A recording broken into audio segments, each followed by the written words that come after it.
transformación pacífica del país.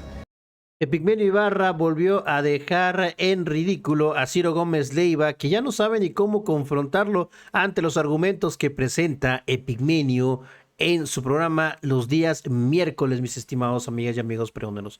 Vamos a escucharlo porque Ciro ya no sabe ni cómo defender a la oposición, que ahora se tiran al suelo, se andan peleando, haciendo pedazos entre ellos mismos, y trata de defenderlos de cierta manera Ciro Gómez Leiva, y también a los medios de comunicación vendidos, como es su caso. Vamos a escucharlo, mis estimados preóndenos. Así lo dice Epigmenio, sostiene que se tienen que aceptar ya los resultados de la elección, y Ciro lo cuestiona, y al que no le guste, ¿qué? Si haces una crítica, eres medio golpista, eres el sicariato mediático. No es así de simple, le responde Epigmenio Ibarra. Vamos a verlo, se volvieron a trenzar en esta su participación Epigmenio Ibarra con el periodista Ciro Gómez Leiva. Vamos a escucharlo. De la tranquilidad y también un poco de la felicidad, ¿no? Para el movimiento de la Cuarta Transformación. Se ve muy tranquila Claudia Sheinbaum, haciendo los anuncios, formando su gobierno, creo que con bastante lógica parecen los nombramientos que ha hecho, y bueno, salvo esta discusión por la sobrerepresentación o la representación de cuántos senadores y diputados le corresponderán finalmente al bloque de la Cuarta Transformación y cuántos no. Tranquilísimo el panorama, la discusión política. En general, la discusión política, los priistas dándose de cubetazos, los panistas, quién sabe qué están haciendo, pero salvo ese tema, tranquilo el panorama. Epigmenio. Sí, buen día. Decía López Obrador que la oposición sigue aturdida. Claro, pues el mazazo fue brutal. Y no veo una actitud autocrítica. Se sigue pensando en una especie de continuo político, en el que ha habido ligeros accidentes, pero nada cambia. No se acaba de entender que el 18 fue un cataclismo, y el 24 fue un cataclismo de dimensión aún mayor, y que las cosas en México son distintas, absolutamente distintas. ¿Por qué? Porque está en marcha una revolución. De eso escribo hoy. Y hago un análisis. Bueno, eso lo has dicho, al menos en este espacio lo has dicho 50 veces. Dice López Obrador que la obligación del artista es no repetirse. La obligación de quien se mete al análisis político o de un dirigente político es repetirse. Porque uno tiene que volver a picar piedra y volver a un punto que no ha sido suficientemente aclarado. Y creo que una cosa nodal es entender las diferencias entre el llamado humanismo mexicano y la izquierda de América Latina. Y la primera diferencia que yo encuentro es nodal, es sustantiva.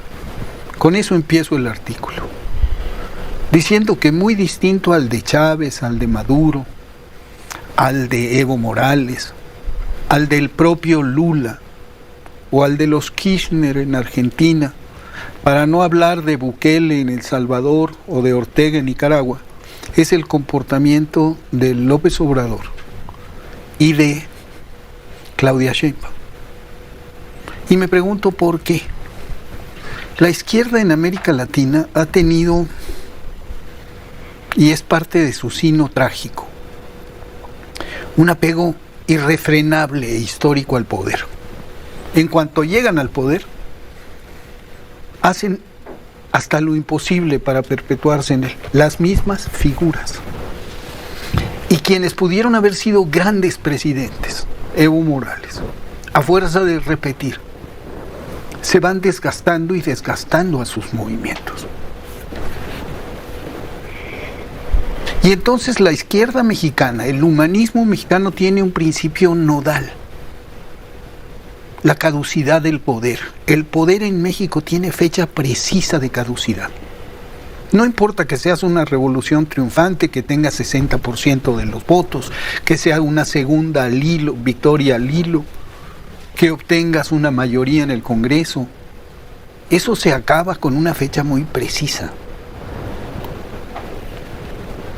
Y aquí no ha sucedido lo que sí ha sucedido en muchos países de América Latina, que se cambia la ley para abrir paso a la reelección, para abrir paso a la reelección simulada, o que se hereda el poder en un matrimonio.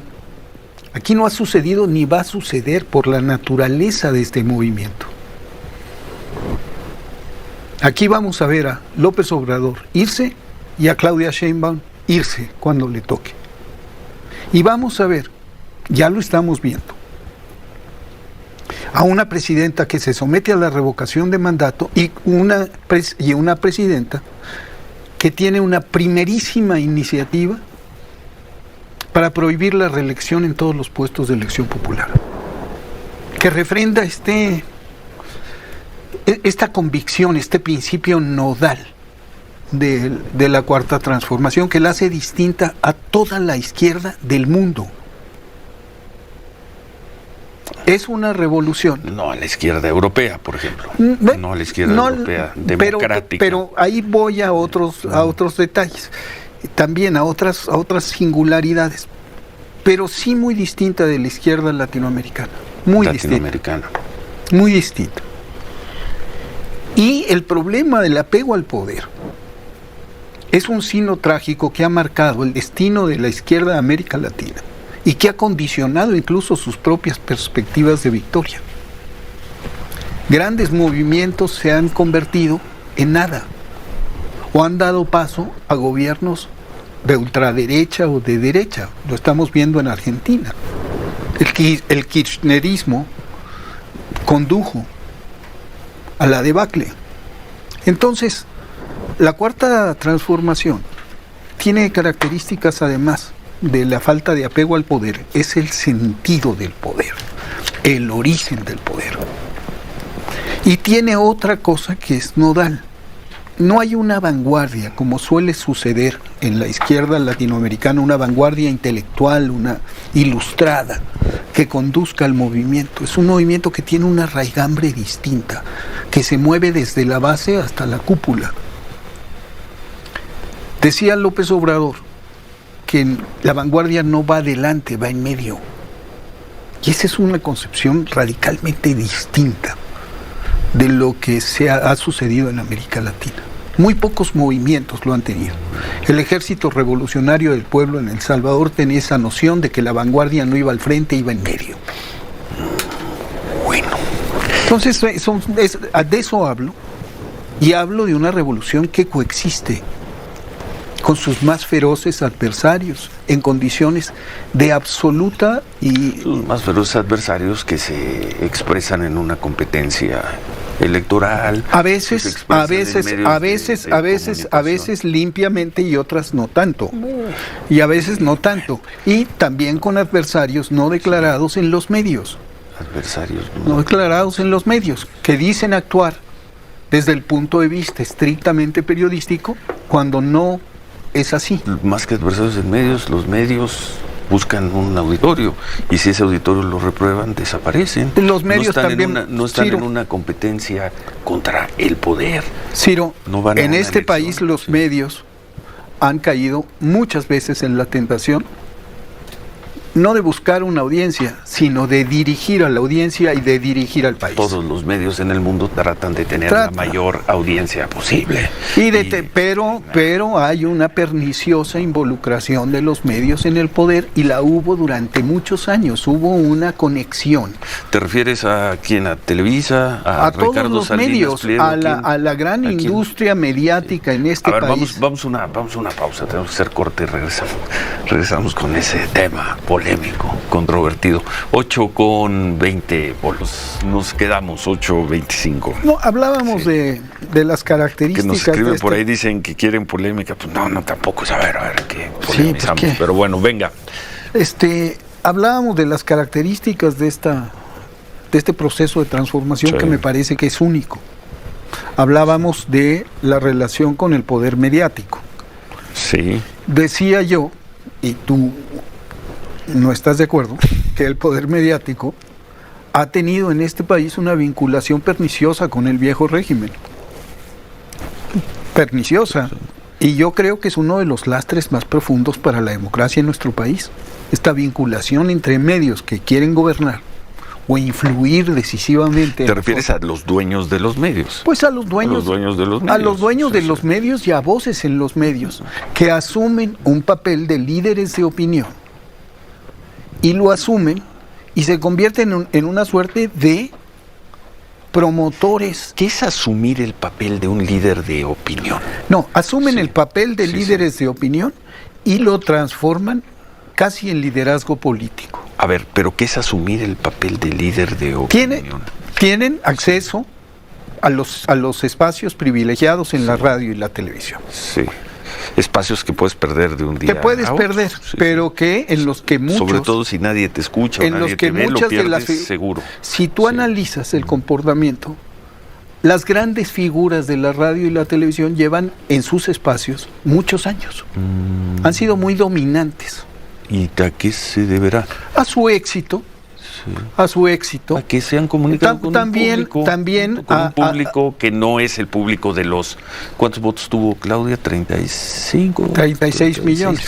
Que no tiene nada que ver el tamaño, por más grande que sea el auditorio de un programa de radio o televisión, no tiene nada que ver con los 36 millones. Pero, son dos galaxias. Pero tienen que ver con su éxito, sí. tienen que ver con su eficiencia, pero también tienen que ver con su devoción incluso al poder. Devoción al poder. Incluso al poder establecido, a sus relaciones con el viejo régimen. A ver, una pregunta. Yo sigo pensando que ese es un tema más de dueños de medios de comunicación, pero vamos a tomar el caso de Fórmula, de Radio Fórmula o de este programa. Yo en este sexenio nunca vi al presidente López Obrador, jamás lo vi. Una vez, a mitad del sexenio, platiqué con Jesús Ramírez. Y a los funcionarios del gobierno los he visto solo algunos aquí en entrevistas y demás. Y aquí estamos, está terminando este sexenio. Estamos haciendo básicamente lo mismo que hacíamos antes de que empezara este gobierno. ¿Cuál relación con el poder? Y probablemente a juzgar por los indicadores de audiencia, habría que revisarlos bien, probablemente hoy nos escuche y nos vea más personas de las que nos escuchaban y veían en el 2018, sin ninguna relación con el poder, además sin publicidad oficial. Es donde yo digo, no las entiendo. cosas han cambiado. Nuestra audiencia, comparada con la de un electorado en una jornada electoral, por supuesto es infinitamente más pequeña. Las cosas han cambiado. Y además tú lo sabes, en este momento hay ahorita, 8:29 de la mañana, hay 6, 7, 8, 10, 12 programas parecidos a estos, donde las personas, nada más con hacerle así, nos cambian. Ahora, de esos 8, 9, 10 programas, el sesgo antigubernamental, en el caso específico de la 4T, es dominante. ¿Pero cuál sesgo antigubernamental? Un sesgo muy claro, Ciro, que la gente percibe, que la gente se da cuenta. La gente no es tonta. La gente escucha los programas, lee los periódicos, ve la televisión y siente una animadversión generalizada en los medios contra el gobierno por el que la gente votó. Hay una contradicción, hay una contradicción profunda.